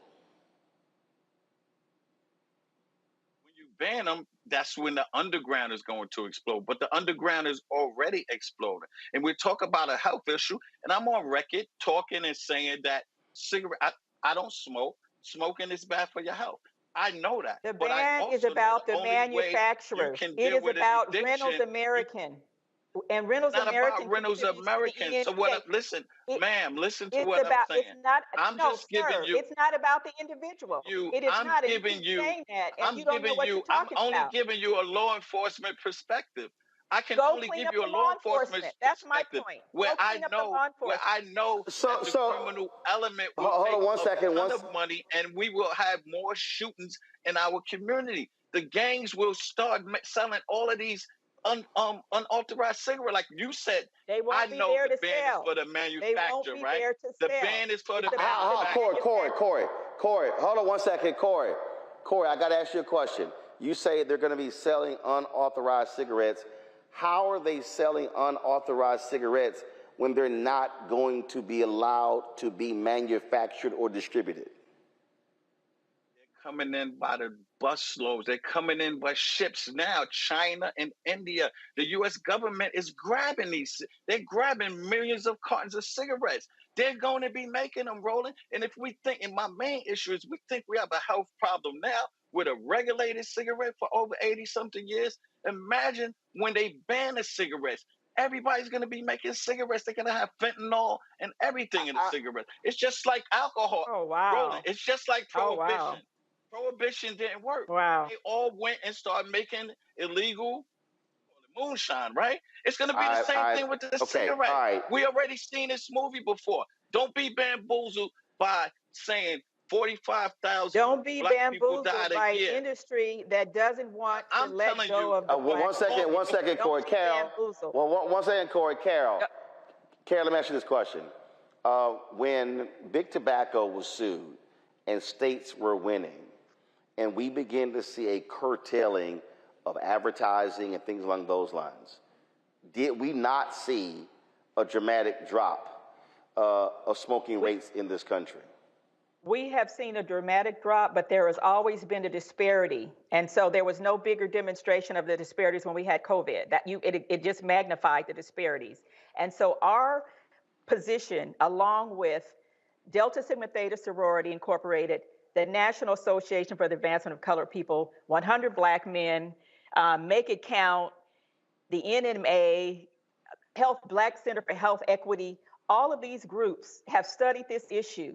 And we all agree that these products need to come off the market. Now, to my officer's point, the policy is one piece, but there needs to be cessation.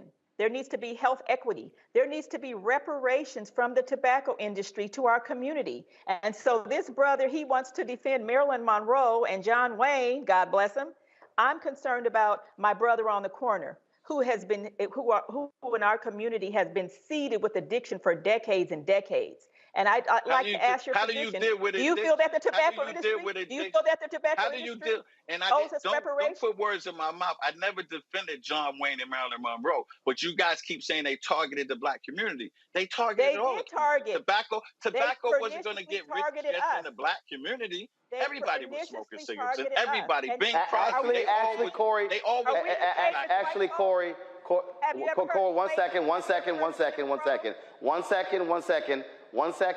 one second. Corey, again, I deal with facts. It is established that the tobacco industry specifically targeted African Americans, sponsoring not just jazz festivals, sponsoring tables, sponsoring events.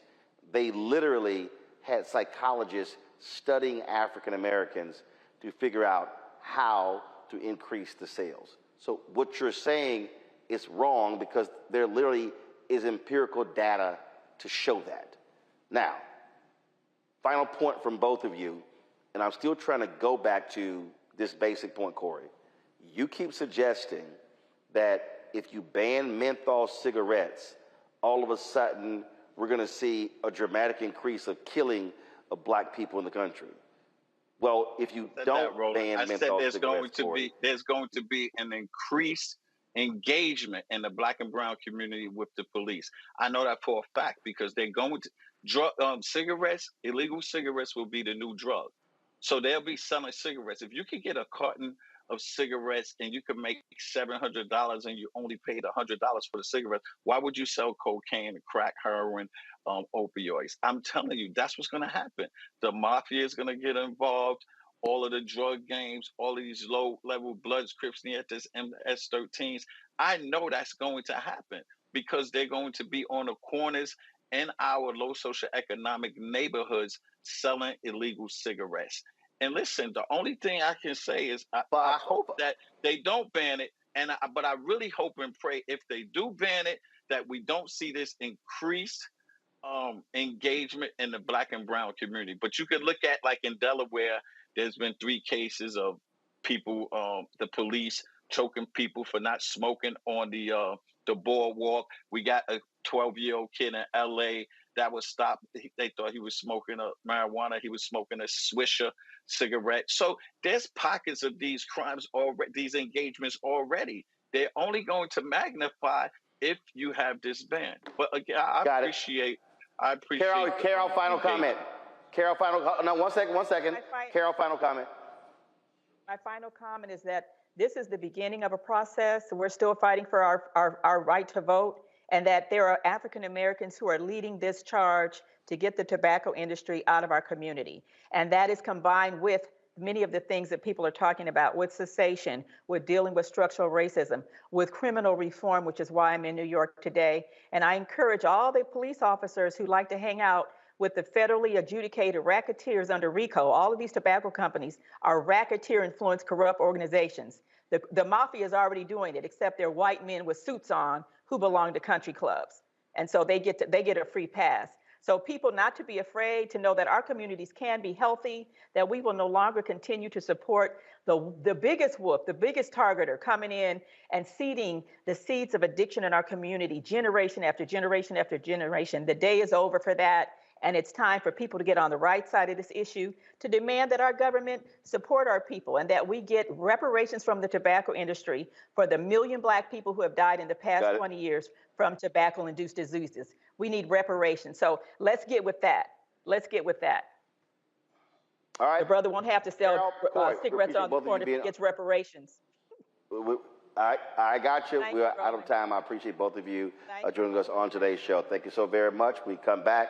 I'm going to chat with my panel. We'll also talk about World AIDS Day as well. You're watching Roland Martin Unfiltered on the Black Star Network.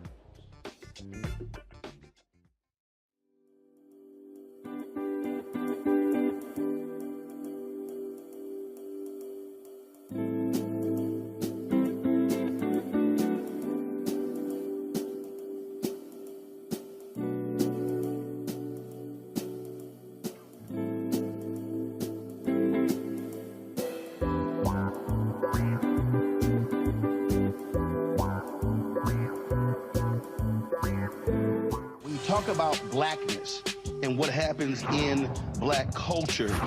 We're about covering these things that matter to us, speaking to our issues and concerns. This is a genuine people-powered movement. There's a lot of stuff that we're not getting. You get it, and you spread the word. We wish to plead our own cause.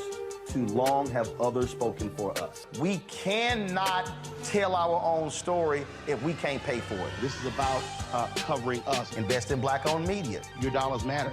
We don't have to keep asking them to cover our stuff. So please support us in what we do, folks. We want to hit 2,000 people, $50 this month, raise $100,000. We're behind 100,000, so we want to hit that. Y'all money makes this possible. Checks and money orders go to P.O. Box 57196, Washington, D.C. 20037-0196. The Cash App is $RM Unfiltered. PayPal is R Martin Unfiltered. Venmo is RM Unfiltered. Zelle is Roland@RolandSMartin.com. I am Tommy Davidson. I play Oscar on Proud Family, Louder and Prouder. Right now, I'm rolling with Roland Martin, unfiltered, uncut, unplugged, and undamn believable. You hear me?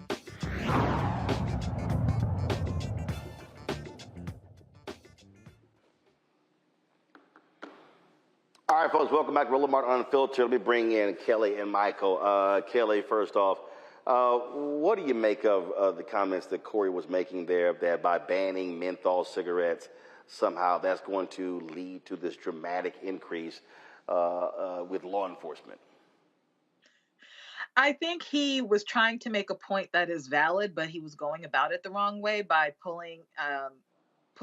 grasping at straws for a solid argument. But I do understand the notion of when something is all of a sudden illegal across the board, and it is known that mostly Black people have been partaking in that, then it is a pattern for police to target Black people and to, use their bias against Black people to, meet quotas, to, up arrests, et cetera, et cetera. So I understand his concern. Be that as it may, that doesn't mean that the cigarettes should be on the market, because they are deadly and there is no benefit to them being on market. So, should they get off market? I agree with that, but I also understand his concern about an increase in harassment towards Black people who, once upon a time, should this become illegal, at one point was doing something legal. I do understand his point in that regard. I just feel like he went about it the wrong way in your conversation. Michael. Yeah, Roland. So I've been following this for a couple of years, but that conversation there with the police officer was very, very confusing. I was following along, also trying to understand his logic here. We know that 80% of African Americans who smoke menthol cigarettes. Now, from my understanding in researching this for like the past year or so, this would ban the manufacturing of menthol cigarettes here in the U.S., but I haven't found anything saying it would ban the actual sale of menthol cigarettes. And then I haven't seen anything saying it would ban possession of menthol cigarettes, say an individual having menthol cigarettes. So I'm trying to follow the logic. And I think you had that sister on the show previously a few months ago, something like that, because I remember us having this conversation. I think maybe someone was sitting in for you. I'm still trying to follow the logic. How do we go from a ban on menthol cigarettes to it increasing the overall engagement and deaths of African Americans at the hands of police officers? Because I haven't seen anything saying possessing menthol cigarettes will be illegal. I'm still trying to find the evidence of all of that. And that was precisely my point. And so that's why I was just sitting here and then trying to bring up Sandra Bland by saying, well, if she didn't have a cigarette, she that was a reach. Ticket, she would. That was a big ass reach. So it was like a whole lot of that going, and I was just like, I'm confused. You know, and let's just be real clear. What you do have here, you got big tobacco. They're doing all they can. They do not want to see menthol cigarettes banned. Why? Because they're making billions. Mm-hmm. They're making billions. And you know what's happening? We know for a fact African Americans and how they are used to target African Americans. And I got no problem to say, you know, look, we're with the coalition, tobacco-free kids. We understand what's going on. I despise cigarette smoke. And the bottom line is this here. It's killing our people. It's killing our people. Right. And if we want to say Black Lives Matter, well, then we damn sure better be talking about it when it comes to those who are dying as a result of cigarettes. So I am flat out in support of the FDA banning menthol cigarettes. All right, folks, hold on one second. We'll go to a break. We're going to come back and talk about World AIDS Day. Also, Jussie Smollett headed back to prison. We'll tell you what's up with that as well. You're watching Roland Martin Unfiltered, live from St. Croix, right here on the Black Star Network. On the next Get Wealthy with me, Deborah Owens, have you ever had $1 million idea and wondered how to bring it to life? Well, it's all about turning problems into opportunities. On our next Get Wealthy, you'll learn of a woman who identified the overload bag syndrome, and now she's taking that money to the bank through global sales in major department stores. And I was just struggling with 2 or 3 bags on the train. And I looked around on the train and I said, you know what? There are a lot of women that are carrying two or 3 bags. That's right here on Get Wealthy, only on Black Star Network. Next on the Black Table with me, Greg Carr. There's a lot of talk about the inevitability of another civil war in this country. But on our next show, we'll talk to a noted author and scholar who says we're actually in the middle of one right now. In fact, Steve Phillips says the first one that started back in 1861, well, it never ended. People carrying the Confederate flag, wearing sweatshirts saying MAGA Civil War, January 6, 2021, stormed the U.S. Capitol, hunted down the country's elected officials, built a gallows for the Vice President of the United States, and to block the peaceful transfer of power within this country. On the next Black Table, here on the Black Star Network.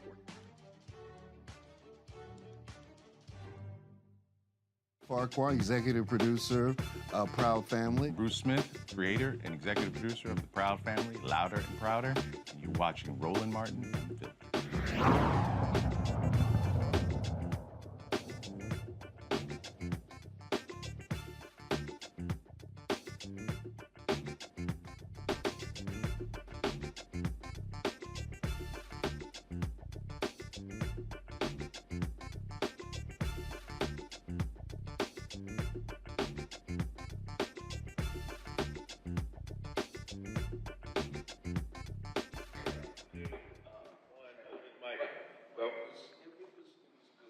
All right, folks, welcome back to Roland Martin Unfiltered right here on the Black Star Network. Today is World AIDS Day, and it doesn't get the attention that it used to. The reality is it still is a significant problem in this country, also in the world, and it still impacts African Americans in a huge way. In 2022, African Americans accounted for 42% of all new HIV diagnoses. Dr. Maya Green is the founder of Onyx Medical Wellness, joins us from Chicago. Glad to have you here. Dr. Green, how has the new drugs that have come on the market, how has that impacted HIV and AIDS in America? Well, thanks for having me, firstly. There are two ways that the new drugs on the market impact the field of HIV tremendously. I just want to say my hope with these newfound innovations is that as the medicine has advanced, and I'm going to talk about that, that providers, healthcare providers, advance our conversations, update our conversations about what HIV is and what it's not. So now we have, for treatment, we have once-a-day pills, but we have once every other month injections, and coming out is a once every 6-month injection that people can take as part of a regimen to treat HIV. But let me also mention the once a day and then once every other month prevention medicine, meaning if you're not living with HIV, there's medicine you can take to prevent getting it. So those are just some of the ways that new medical advances have happened in our field. And my hope is that we move towards advancing the conversation. Well, and one of the things that we also are seeing is on a federal level, you still are seeing how Republicans want to actually make cuts. They try to cut the minority AIDS programming out of the federal budget in order to get a new budget deal. And so here we are seeing African Americans being most impacted, and Republicans want to cut that money that specifically targets Black folks and other minorities. Absolutely. I'm sure you're familiar with the book by Daniel Dawes, The Political Determinants of Health, that mention how these factors play into why historically minoritized communities, specifically the Black community, stays underserved and continually overlooked. So just to give some numbers to what you've already said, African Americans or Black people make up 13% of the population. You've already mentioned that 42% of new infections are among this African American and Black group that only make up 13% of the population. But also, when it comes to prevalence of all the people living with HIV, 40% of them are African American. And let's talk about who dies of HIV or AIDS-related illness, something that doesn't even have to happen nowadays. 43% of deaths from AIDS-related illnesses were among African Americans. And I just want to recall us to, we're only 13% of the population. So yes, the political determinants of health play a big role in this, a huge role. And I'm excited that you're one of the people that are turning equity talk into equity action. Questions from my panel. Kelly, you first. So my understanding is that under the Affordable Care Act or Obamacare, we must have access to PrEP under many health insurance providers. And yet and still we still have a barrier to those who need this medication, not because of legislation per se, but lack of clinics, lack of doctors who can administer it, things like that. Can you speak to that and the barriers outside of legislation and policy? Because it sounds to me that legislation and policy has done its job to an extent outside of Republican interference, of course. But when it comes to the now, legislation and policy for the most part has worked, but it's administrative stuff. It's frankly racial bias stuff and lack of access due to racial bias that is preventing access. So can you expound upon that? Yeah, the barriers, thank you for saying that. The barriers are on all levels, inter-community, interpersonal, community-wide, and federal, Thank you for mentioning PrEP, because, it pushes me to mention of all, when we look at who can benefit from PrEP, only 8% of Black Americans or African Americans that can benefit from PrEP are on it. When you look at overall population, 23% of people who can benefit from PrEP are on it. So there's another disparity. So you mentioned some of the things that I want to talk about, which is healthcare provider access, right? Those actually go into political determinants of health, but it go into stigma too. So there was a study published in the Journal of American Medical Association that showed when Black patients go to Black providers, they actually get better care. They're more likely to be prescribed PrEP and other things when the provider understands your community and the care comes from a culturally appropriate space. So yeah, there are all kinds of barriers. Stigma is on the rise. I'll just, mention stigma for 1 second for if this is the first time you've heard it. Stigma is when you believe a false narrative about someone, a community, or something, and it's so strong that you actually act on it, even though that narrative is not real, right? And I always say stigma is an infectious disease of the mind. It infects more people than HIV ever could, and it kills more people than HIV ever could.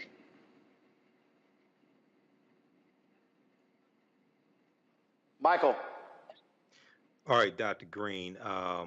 Kelly kind of gave a segue to my question. When I see commercials on TV for PrEP, and sometimes in the commercial, they may have African American men who may be portrayed as being bisexual or part of the LGBT community. In trying to protect the entirety, the whole of the African American community from HIV, how does that perceived stigma that you talked about, maybe it being associated with gay Black men or something like this, how does that cause a barrier in trying to protect the entirety of the African American community from HIV? Thank you for saying that. Y'all are getting into it tonight. The barriers are in the box, right? And so HIV stands for human immunodeficiency virus. It's a virus that attacks the immune system of humans. HIV is not looking for a sexual orientation. We're looking for a sexual orientation. HIV is not looking for a lived experience. That's us. We built these boxes that have now closed us in. In fact, most African American women that get HIV get it from their heterosexual partners. So now, because the healthcare industry has put HIV in a box, people feel like they have to fit in the box, the imaginary box that we created, before they get screened. And the national screening guideline is we start screening at 13. So, I posted something early on my IG. Blow up the box, y'all. Blow the box up, because the box is not helping us at all. If you have an immune system, you should get screened. Just like if you have breasts, you get screened. If you have a cervix, you get screened. If you have a prostate, you get screened. You have an immune system, get screened for HIV. Know your status and protect our community. All right, thank you. All right, then, Doc, we certainly appreciate you joining us. Dr. Green, thank you so very much. And keep up the good work. Thank you for having me. Protect your tribe, y'all. Bye. All right, folks, when we come back, we're going to take a quick break and come back to tell you what's happening with Jussie Smollett. Not good news in his case. That's next on Roland Martin Unfiltered on the Black Star Network. Hi, I'm Dr. Jackie Hood Martin, and I have a question for you. Ever feel as if your life is teetering and the weight and pressure of the world is consistently on your shoulders? Well, let me tell you, living a balanced life isn't easy. Join me each Tuesday on Black Star Network for A Balanced Life with Dr. Jackie. We'll laugh together, cry together, pull ourselves together, and cheer each other on. So join me for new shows each Tuesday on Black Star Network, A Balanced Life with Dr. Jackie.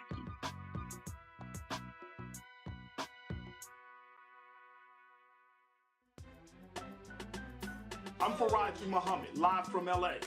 And this is The Culture. The Culture is a two-way conversation. You and me. We talk about the stories, politics, the good, the the bad, and the downright ugly. So join our community every day at 3 p.m. Eastern and let your voice be heard. Hey, we're all in this together, so let's talk about it and see what kind of trouble we can get into. It's The Culture, weekdays at 3, only on the Black Star Network.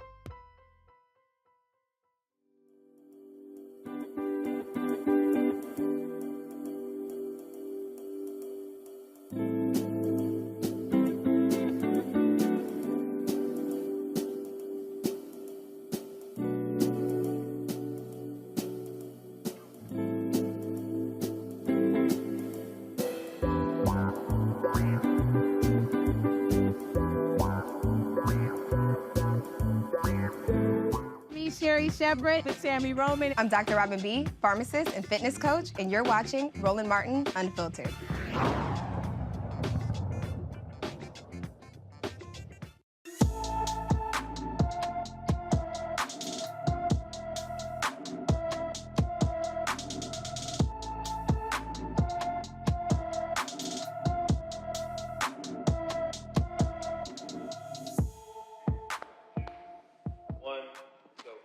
Josiah Vanover has been missing from Cranston, Rhode Island since November 3rd. The 16-year-old stands 4 feet 5 inches tall, weighs 110 pounds, with brown hair and brown eyes. Anyone with information about Josiah Vanover should call the Smithfield, Rhode Island Police Department at 401-231-2500, 401-231-2500.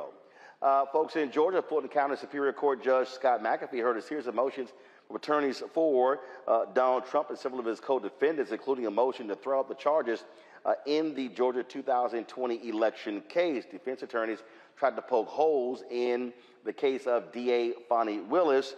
First of all, again, trying to keep these folks from being able to prosecute them. The hearing comes as prosecutors push for an August 2024 trial start date for Trump and the remaining 14 co-defendants.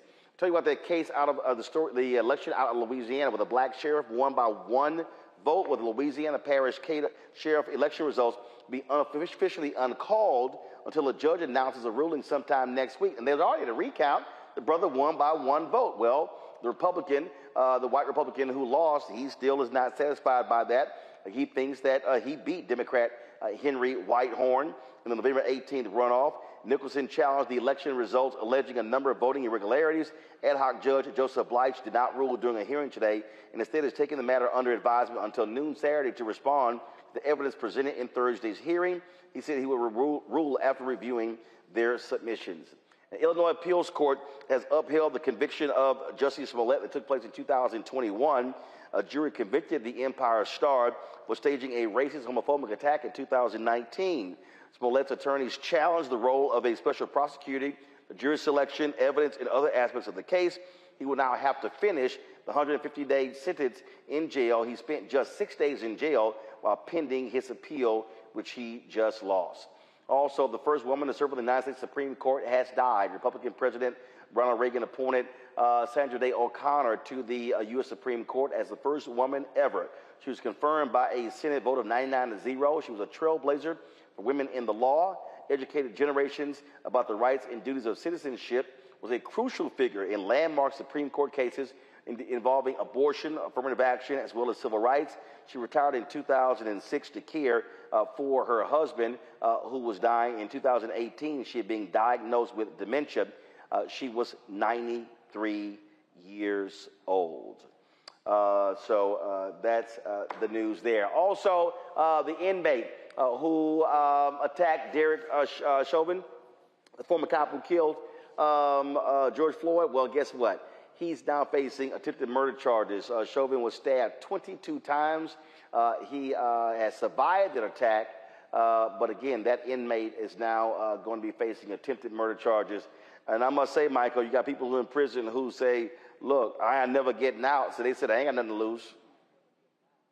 Yeah, you know, it's going to be interesting to find out more details. I was reading the article from NBC News on this, and the person who allegedly stabbed him said that the reason why he did it on Black Friday was to be an alliance. It was in reference to Black Lives Matter. This is an article from the NBCnews.com on this. So, and on the other hand, now some people may say this is karma, and I don't mean a song by Taylor Swift either, but I do also agree that when you are in the custody in prison or what have you, your safety is the responsibility of the prison guards, et cetera. So it's going to be interesting to see how this happened and how he was able to use this makeshift knife and stab Derek Chauvin 22 times, also in federal prison.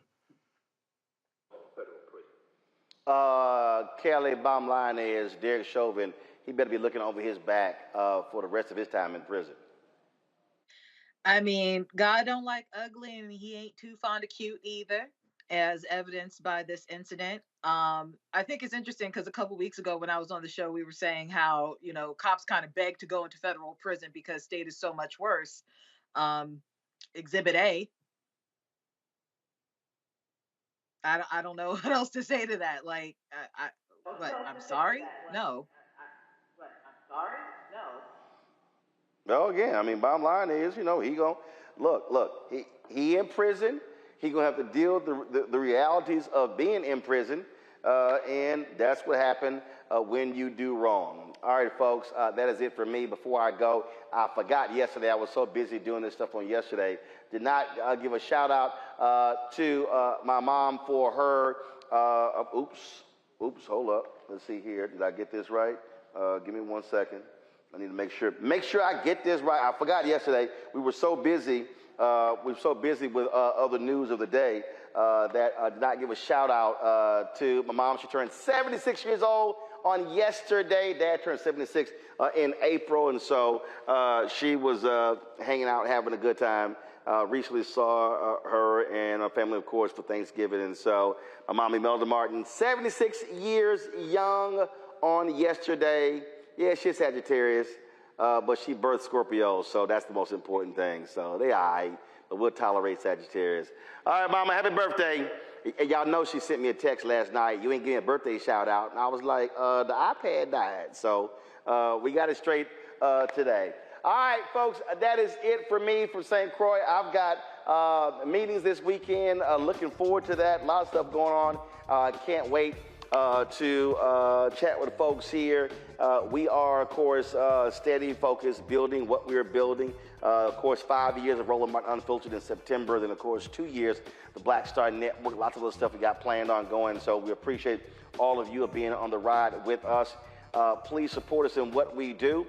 First and foremost, download the Black Star Network app, Apple phone, Android phone, Apple TV, Android TV, Roku, Amazon Fire TV, Xbox One, Samsung Smart TV. That's first. You can also, of course, support us by joining our Bring the Funk fan club. Your dollars are critically important for us to do what we do. We're about $230,000 behind last year's goal. So send your check and money order. P.O. Box 57196, Washington, D.C., 20037-0196. Cash App, $, RM Unfiltered. PayPal, R Martin Unfiltered. Venmo is RM Unfiltered. Zelle, Roland at RolandSMartin.com. Roland at RolandMartinUnfiltered.com. Be sure to get a copy of my book, White Fear, How the Browning of America is Making White Folks Lose Their Minds, available at bookstores nationwide. You can also, of course, download the audio version on Audible. Yes, I did the reading. And don't forget, you can check out our 24-hour, 7-day-a-week streaming channel on 4 fast channels. You can check us out on Amazon News by going to Amazon Fire and going to Amazon News. You can tell Alexa to play news from the Black Star Network. Also, Plex TV, Amazon Freevee, and go to Amazon Prime Video. Click Live TV, and you will see us. You will see us right here on the grid on Amazon Prime Video. All right, folks, that is it. Again, I'll see y'all Monday. I'll be back in D.C. Do not forget, y'all know it's going to be an ice cold show. It's going to be an ice cold show on Monday. Where we will be, of course, celebrating Founders Day of Alpha Phi Alpha Fraternity Incorporated. So y'all know what's going to happen on Monday. There's going to be a lot of black and gold And so look forward to that. And then I will be in LA on Wednesday for the world premiere of The Color Purple. That's right. Got a couple of invites, and so look forward to being out there with Oprah Winfrey and the cast of The Color Purple. Folks, y'all have a fabulous, fabulous weekend. I'll see you on Monday. Holla!